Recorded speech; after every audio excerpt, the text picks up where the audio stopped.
জাঙ্গালিয়া গ্রামের খায়রুল ইসলাম খবির প্রায় ১০ বছর ধরে বাজারে সবজি বেচে এসব কয়েন সংগ্রহ করেছেন তিনি।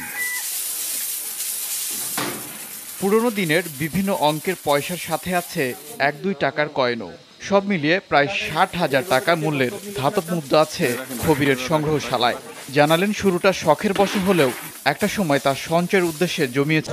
দোকানে মালামাল নেই, ব্যবসা মা কিনে করবে, মালামাল কিনে এরকম কোনো নেই, এই কয়েন নিয়ে মানুষের উপকার করতে গিয়ে নিজেই বিপদে পড়ে গেছে। ক্যামেরার সামনে কথা না বললেও সোনালী ব্যাংকের মাগুরা শাখার এজিএম আশ্বাস দিয়েছেন বিষয়টি ঊর্ধ্বতন কর্তৃপক্ষের নজরে আনার। একই রকম কথা শুনিয়েছেন মোহাম্মদপুর উপজেলা নির্বাহী কর্মকর্তা। দুশ্চিন্তা মুক্ত হতে পারছেন না খবির, কারণ তিনি কখনো ভাবতেই পারেননি এই কয়েন একটা সময় গলার কাটা হয়ে দাঁড়াবে তার জীবনে। ওবায়দুর রহমান, যমুনা নিউজ।